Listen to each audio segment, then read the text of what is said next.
आपके सामने जो प्रश्न है उसको समझते हैं और हमेशा हमेशा के लिए याद कराते हैं। उनसे पूछते हैं कि भारत में पहली बार जनसंख्या नीति कब बनी। तो प्रिय छात्रों, इसका सही उत्तर है आपका 1976। तो बच्चों, यहाँ पर ट्रिक्स क्या थी अपनी, हम आपको सभी प्रश्न A to Z सभी प्रश्न आपको ट्रिक्स के द्वारा समझाते हैं और ज़िंदगी भर के लिए आपको प्रश्नों के उत्तर याद रहते हैं। उनसे पूछते हैं, उन माने 19, पूछते हैं माने 76, पूछते में 76 छुपा हुआ है।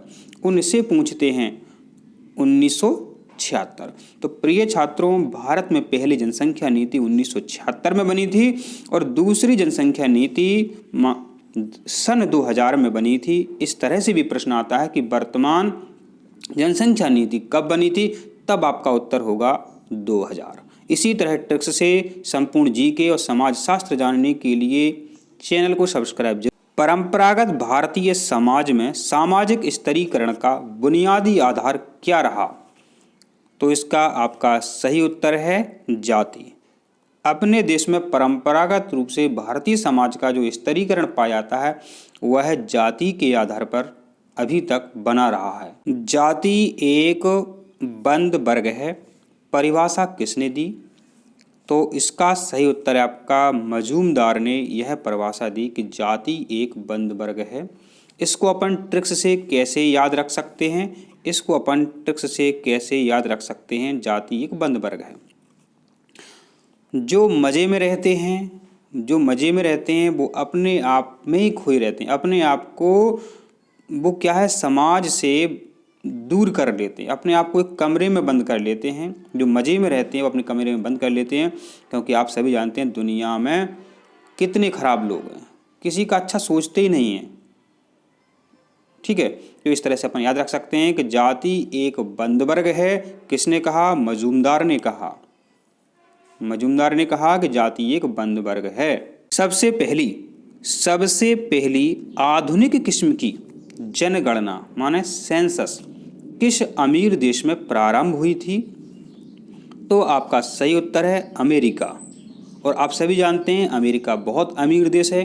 पूरे विश्व से सभी लोग चाहते हैं कि हमारी नौकरी जो है अमेरिका में लगे।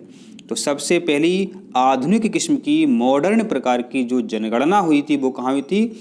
अमेरिका में हुई थी। अपन भारत की बात कर लेते तो सबसे पहली अपने भारत में जो जनगणना हुई थी वो 1872 में हुई थी। कब हुई थी ये आपको ध्यान रखना है।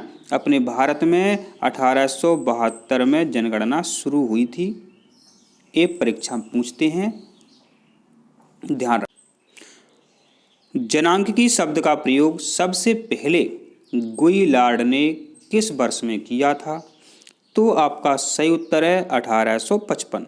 तो जनांकिकी शब्द का प्रयोग सबसे पहले गुइलार्ड ने कब किया था? 1855 में किया था। ध्यान रखें, वेरी इंपॉर्टेंट, परीक्षा में कई बार पूछा गया 1855। तो यहाँ आपको क्या भरना है परीक्षा में? 1855। इसके अलावा जो जनांकिकी शब्द है डीमोग्राफी से मिलकर बना हुआ है। यह बच्चों एक यूनानी या ग्रीक शब्द है डीमोग्राफी। इसको अपन जनसंख्या गणना या जनगणना, इसे हम सेंसस भी कहते हैं अंग्रेजी में। तो ये इम्पोर्टेंट प्रश्न था, आपका परीक्षा में आता रहता है। अब प्रिय छात्रों, आपका जो प्रश्न है कि भारत के किस राज्य में लिंगानुपात सबसे कम है। तो प्रिय छात्रों, आपका यहाँ पर सही उत्तर है हरियाणा में। तो क्या है बच्चों, यहाँ पर लड़कियों की संख्या बहुत कम है, लड़के बहुत हैं यहाँ पर। तो लिंगानुपात सबसे कम है आपका हरियाणा में। तो वेरी इंपॉर्टेंट क्वेश्चन था। यहाँ से एक प्रश्न और बनेगा बच्चों आपसे कि सबसे अधिक अनुसूचित जनजाति के लोग, जिन्हें अपन आदिवासी कहते हैं या एसटी कहते हैं, सबसे अधिक जनसंख्या में किस राज्य में मिलते हैं? तब आपका उत्तर हो जाएगा मध्य प्रदेश। ये आपको ध्यान रखने की यहाँ पर आवश्यक। अब अपना प्रश्न है संसार की कुल जनसंख्या का, जितनी भी कुल जनसंख्या है संसार में, उसका कितना प्रतिशत हिस्सा अपने भारत में रहता है? तो प्रिय छात्रों, आपका सही उत्तर है 16%। ठीक है, तो वैसे तो 17.64% आपका उत्तर सही है, लेकिन 17 के आसपास आपको जो संख्या मिले वो आपको उत्तर सही लगाना। अगर यहाँ पर 17% लिखा होता तब आपका उत्तर 16 नहीं होता, आपका 17 होता। भारत में जाति तथा वर्ग, कास्ट इन इंडिया, भारत में जाति तथा वर्ग पुस्तक के लेखक का नाम है, वेरी इंपॉर्टेंट है, परीक्षा में आता रहता है। तो इसका आपका सही उत्तर है G.S. घुरिये। क्या उत्तर सही है आपका? यहाँ आपको क्या भरना है? यहाँ आपको भरना है G.S. घुरिये। तो प्रिय छात्रों, आप सभी जानते हैं जाति जो है अपने देश में इस तरह से एक ट्रिक बता रहा है आपको। जाति जो है इस तरह से प्रत्येक व्यक्ति के मन में, जाति जो है प्रत्येक व्यक्ति के मन में इस तरह घर कर गई है, इस तरह घर कर गई है कि जाति जाति ही नहीं है, जाति जाति ही नहीं है। ठीक है, इसे कहते हैं अपनी जाति को बड़ा मानना, किसी जाति को छोटा मानना, इसे जातिवाद कहते हैं। ठीक है, तो कोई भी वाद हो वो खतरनाक होता है। तो भारत के हर घर में जाति को मानने वाले लोग थे। अब तो हालांकि कम हो रहे हैं। तो ये अपन ट्रिक से याद रख सकते हैं कि भारत में जाति तथा वर्ग पुस्तक के लेखक का नाम है घुरिये। माने हर घर में जाति के बारे में सब लोग जानते ही हैं। अगला जो प्रश्न है आपका कि संयुक्त परिवार के मुखिया को क्या कहते हैं। माने इसमें मम्मी पापा दादा रह रहे हैं अपने और अपने बच्चे रह रहे हैं, तो मुखिया माने उसमें जो मेन आदमी होता है, करने वाला होता है, सभी काम करने वाला होता है, निर्णय लेने वाला होता है। तो करने वाले को क्या कहते हैं?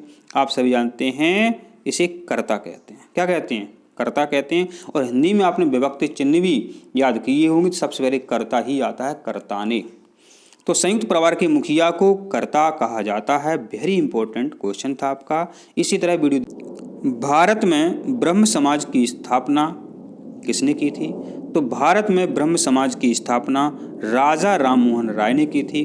परीक्षा में अगर ऐसा पूछ लें कि कब की थी, तब आपका उत्तर होना चाहिए 1828। भारत में दहेज निरोधक अधिनियम कब पास हुआ? तो आपका सही उत्तर है आपका 1961। तो दहेज लेना देना दोनों ही अपराध माना जाता है। किस एक्ट के तहत? 1961 जो 1961 में जो एक्ट बना था, उस अधिनियम के तहत भारत में दहेज, शादियों में दहेज लेना और देना दोनों अपराध माने जाते हैं। तो आपका सही उत्तर क्या है? 1961। परीक्षा में यह महत्वपूर्ण जो जोड़ियां हैं वो आ जाती हैं। तो पूछते हैं आपसे, क्या है? ज्योतिबा फुले ने सत्य शोधक समाज की स्थापना की थी। ज्योतिबा फुले की पत्नी का नाम सावित्रीबाई फुले जी था, जिन्होंने महिलाओं के लिए पहला स्कूल खोला था। इन्होंने सावित्रीबाई फुले ने। अगला प्रश्न है, कास्ट इन इंडिया, भारत में जाति। तो ये जो पुस्तक है किसने लिखी? J.H. हटन ने लिखी। इसको कैसे याद रख सकते हैं? तो प्रिय छात्रों, कास्ट इन इंडिया, भारत में जाति के बारे में बात करना देखा जाए तो बहुत ही खतरनाक है। क्यों? तो अब यहाँ लिखा होगा हटन। तो जिसमें हट हो वही जाति के बारे में बात कर सकता है सही मायने में, और जातिवाद को दूर कर सकता है। जिसमें हट हो, कास्ट इन इंडिया, भारत में जाति के बारे में कौन बात कर सकते हैं? इसमें हट हो। तो इससे अपन याद रख सकते हैं J.H. हटन। आपका अगला प्रश्न है, माता पिता। तो माता पिता कौन होते हैं? प्राथमिक नातेदार होते हैं। उपनगरीय ग्राम, उप माना होता है पास में, उप माना क्या होता है? पास में।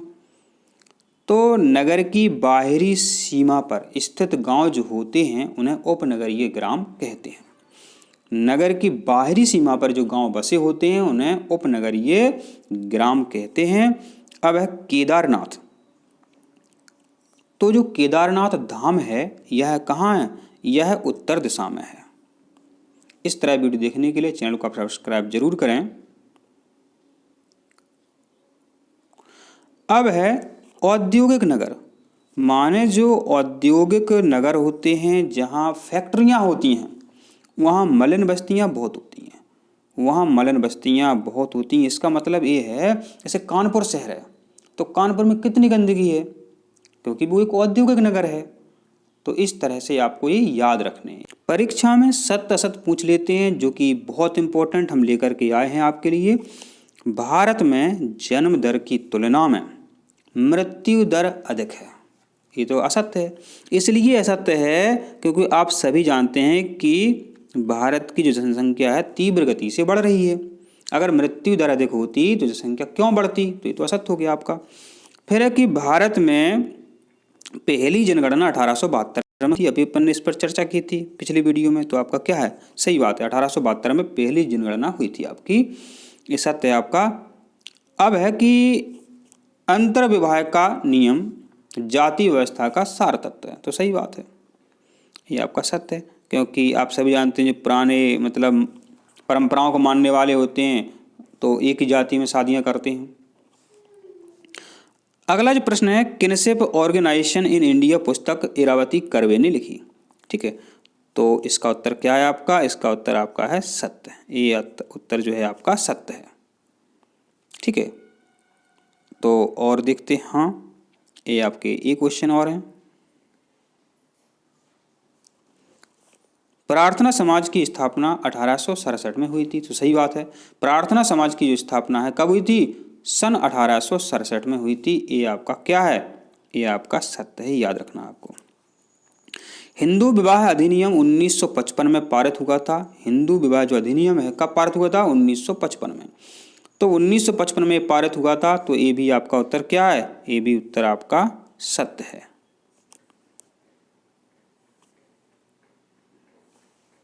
इस तरह वीडियो देखने के लिए चैनल को सब्सक्राइब जरूर करें। धन्यवाद।